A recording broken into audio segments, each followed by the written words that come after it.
안녕하세요. 3월 19일 주말 오랜만에 여러 종목을 한꺼번에 기술적인 분석으로만 오늘은 한번 해보겠습니다. 오늘 다루는 4개의 종목 조금 더 많을 수도 있고요. 이러한 부분은 일단 기술적으로 61선을 돌파하는 그러한 주가의 흐름입니다. 그럼 비단 기술적으로만 이렇게 되느냐? 그것은 그렇지 않고요. 제가 다루는 이 4개의 종목은 기술적인 뿐만 아니라 기업적인 펀더멘탈 부분도 올해 2022년 그리고 내년 2023년도에 올해부터 큰 성장, 즉 매출과 영업이익을 내포한 강력한 모멘텀을 가지고 있다는 사실이고요. 그리고 그러한 기술력이라든지 그런 매출 부분의 이면에는 글로벌에서도 경쟁할 수 있는 강력한 베네핏, 즉 기술적인 그리고 대단한 파이프라인, 독보적인 파이프라인을 보유한 그러한 기업들이라고 하는 사실입니다. 단순한 기술적인 뿐만 아니라 기업적인 펀더멘털까지도 이제 상승의 서막, 즉 정배열의 서막, 그리고 기업이 시장에서의 평가받을 수 있는 그러한 상황에 놓여 있다라는 측면으로 함께 바라봐 주시기를 바랍니다. 우선은 이것을 하기 전에 아무리 좋은 기업도 수급이 들어오지 않으면 안 되겠죠. 수급은 언제 들어오는가? 편안한 상황에서 시장의 투자자들이 이 주식에 투자해볼까 하는 마음이 생겨야 되겠죠. 현재는 이틀 전에 어저께인가요? 미국의 0.25%의 금리 인상을 단행을 하고 그러한 점진적인 금리 인상은 주식 투자 시장에 참여하는 그러한 투자자들에게 투자 심리를 회복시켜줬다는 측면에서 미국의 나스닥은 어제는 3.77%, 오늘 또 2%의 이렇게 상승의 흐름을 보여줬다라고 하는 사실입니다.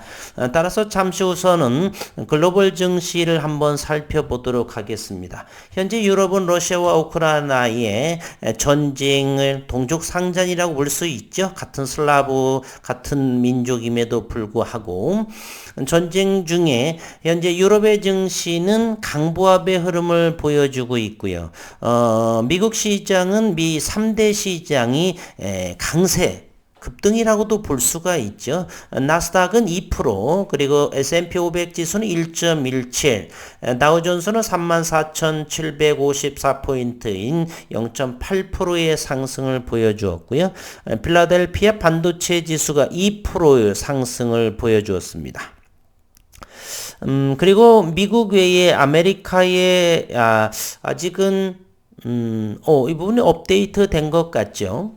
아르헨티나만 0.66%의 약세를 보였고, 캐나다, 멕시코, 브라질, 칠레는 2%대, 0.2%, 또 1.98, 1.58, 1%대의 상승을 아메리카의 금융시장은 보여주었다라는 것.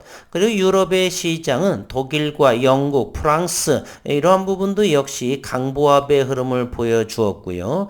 19일 업데이트 시간을 한번 보면 되겠습니다. 대다수의 나라가 현재는 러시아는 2월 26일 증권 거래가 거래 정지된 상황이고, 어쨌든 헝가리 3월 18일 마이너스 1.48, 그리고 폴란드 38일 아직 업데이트가 되지 않은 부분이죠. 이렇게 19일 국내 19일까지 한 것으로 보면은 19일 이렇게 업데이트된 부분들은 강보합 0.8% 후반대 이러한 흐름을 보여주고 있다는 사실입니다. 아프리카와 중동을 한번 보겠는데 아직은 이곳은 3월 17, 18 국내로 봐서는 업데이트가 되지 않은 그러한 모습을 보이고 있습니다.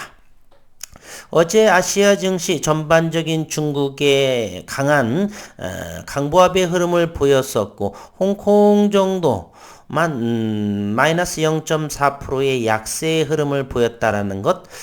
그리고 필리핀만이 마이너스 1.6%로 가장 큰 하락을 보였네요. 대만의 각권 강보합으로 보여주었고 일본 니케이 0.65% 정도 이러한 모습. 어쨌든 이러한 글로벌 시장으로서 전쟁이 일어나고 있는, 그리고 원자재 가격이 상승을 하는 그러한 상황에 있어서도 글로벌 증시는 강세를 보이고 있다라고 하는 것입니다. 그리고 원달러 환율도 1207원으로 대단히 안정적인 하락을 보여주고 있고요. 금은 현재 약세를 보이고 있습니다. 다만 서부 텍사스, 브렌트유 등등은 아직 103달러, 107달러, 그리고 두바이유 역시 107달러의 현재에 머물러 있다는 것. 상당한 고유가의 시기라고 바라볼 수가 있겠습니다.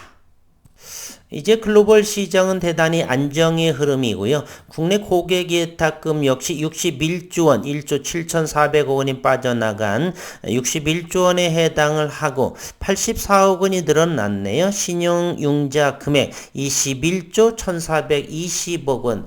신용융자만 많이 늘어나지 않았으면 하는 바람.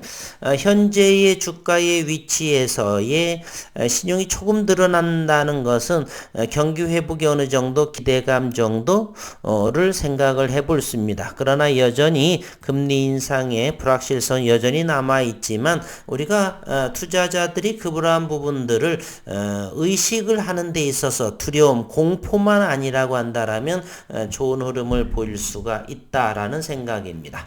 아미코제는 내년 초에 베지레진을 생산을 하면서 내년도부터는 아주 큰 매출, 폭풍 성장하는 그러한 기업이 서서히 지난 이것이 언제인가요? 3월 14일에 대단히 큰 거래량을 보이면서 지속적으로 25,000원에서 바닥을 보이면서 61선을 돌파한, 그래서 어제는 121선 수급선이라고 하고 61선을 경기선이라고 합니다. 21선을 잘 아시다시피 생명선이라고 이렇게 말을 하죠. 3일선, 5일선, 21선 정배열의 서막을 보여주고 있다. 거래량은 어느 정도 좋은 23만 9천 주의 어제의 거래량을 보이면서 121선을 다음 주에 121선을 돌파하느냐, 아니면 61선과 121선 사이에서 잠시 거래량이 줄어들면서 차익 물량을 받고 기간 조정을 통하면서 다시 힘을 응집하느냐의 관건이라 볼 수가 있는 정배열의 시작이다라고 아미코젠 볼 수가 있겠습니다. 이번엔 노터스, CRO 기업이죠. HLB에서 투자한. 역시 노터스는 지난 2월 달에 가장 저점을 형성을 하다가 다시 한번 눌림자리, 이러한 부분 우리는 쌍바닥이라고 말합니다. 더블 바텀. 이렇게 가격이 조정이 됐죠. 반등이 나오고서 다시금 이러한 모습으로 이렇게 흘러가고 있습니다. 즉 조정은 약하게 받고 상승의 힘, 누군가의 매수 힘은 대단히 좋다라고 하는 사실입니다. 그리고 노터스의 수급 상황을 보게 되면 외국인들도 지속적으로 파는데 주가는 지속적으로 양봉의 모습입니다. 즉 저점들이 점차적으로 높여져 가고 있는 이 눌림, 이런 자리를 우리는 이때의 거래량을 살펴를 보겠습니다. 그러면 거래량이 대단히 작다라고 하는, 즉 가격이 조정이 될 때의 거래량은 대단히 적게 되는 이러한 부분을 우리는 눌림자리다라고 하죠. 그러한 부분은 최적의, 그리고 31,000원 어제의 금요일은 최근에 돌파하기 어려웠던 자리, 이런 자리 3만원 자리죠. 3만원 요 자리요, 요 자리요, 요 자리들을 돌파를 하면서 조금씩 우상향으로 진행하고 있다라고 하는 노터스입니다. 이번에는 셀트리온을 한번 보겠습니다. 셀트리온 이 여기 있네요. 셀트리온도 서서히 지난 15일 4년간의 분식회계의 논란으로 벗어나면서 지속적으로 이제 상승하고 있는 모습입니다. 이것도 역시 61선을 이렇게 돌파한 모습, 마치 이곳에서 음봉의 모습을 하고 있지만 주가는 서서히 증가하고 있다는 사실입니다. 어제 금요일도 이렇게 파란 캔들이 되는, 음봉의 캔들이지만 실질적으로는 1000원 0.54% 상승하는 거래량은 47만 6천 주의 흐름을 서서히 그래서 3일선, 5일선, 11선, 61선, 21선 생명선이 이제 한 4월 정도가 만약에 이런 흐름으로 상승과 하락을 하면서 간다라면 21선이 61선을 아래에서 위로 뚫는 골든크로스의 전형적인 정배열의 모습을 서서히 실현시켜 나가고 있다. 셀트리온은 보통 2024년에 흑자전환할 거라고 보는데 이러한 추세로 본다라면 내년 2023년도에 충분히 흑자전환할 거라고 이렇게 생각이 드네요. 죄송합니다. 셀트리온이 아니고 다른 거 착각을 했는데요. 조만간에 이제 20만원대 어느 정도의 안착이 되지 않나 이런 생각을 해봅니다.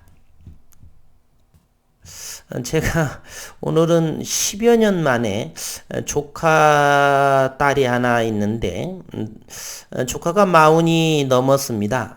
보통 이제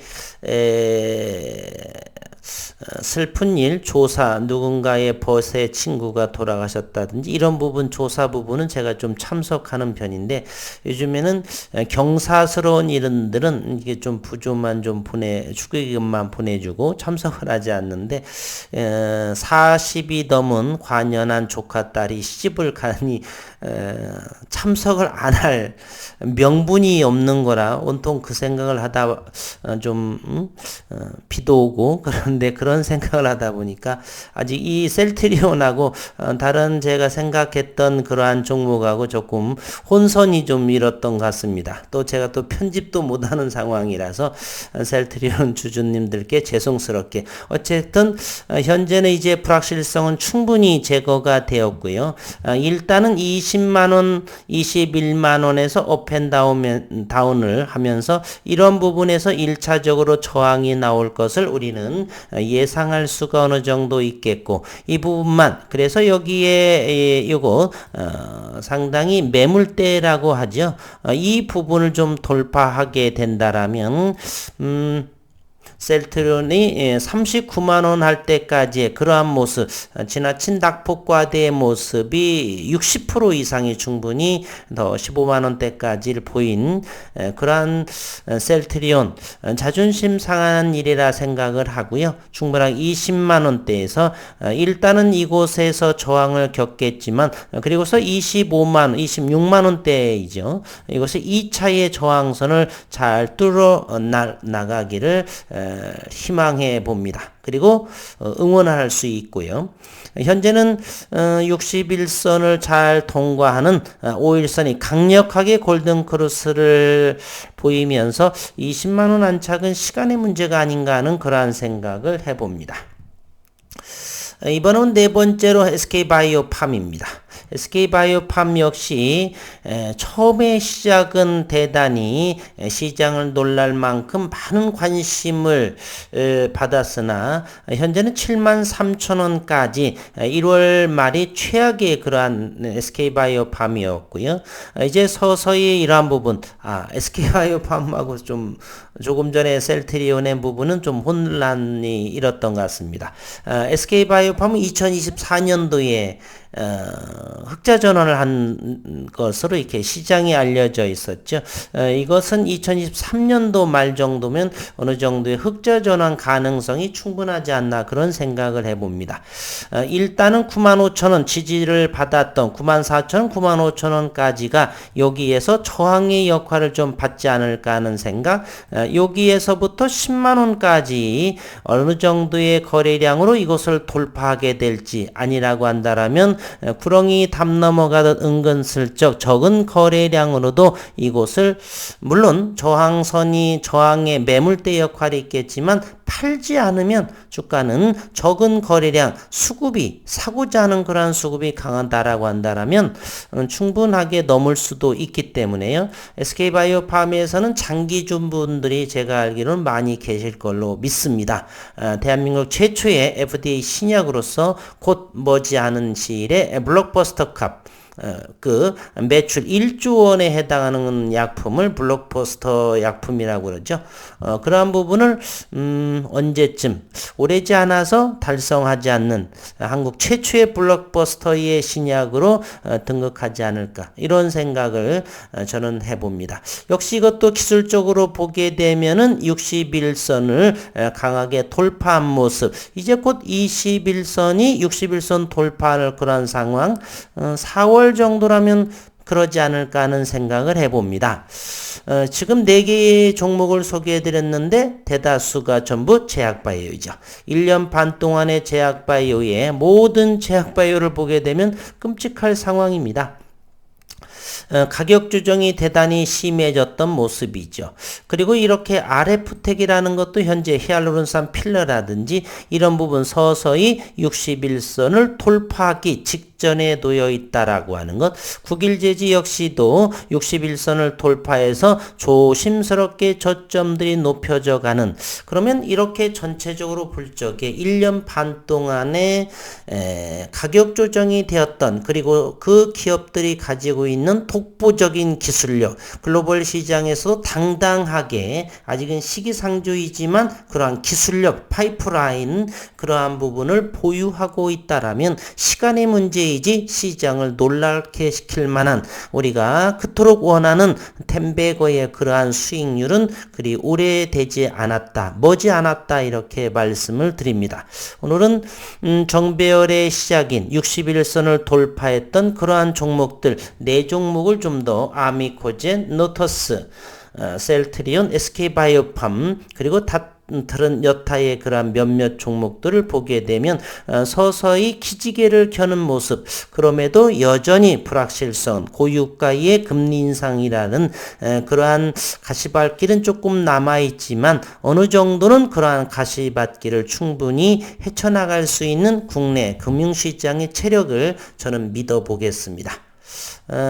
주말 비는 소생의 비가 오지만 건강하시고 즐거운 주말 보내시기를 바라겠습니다.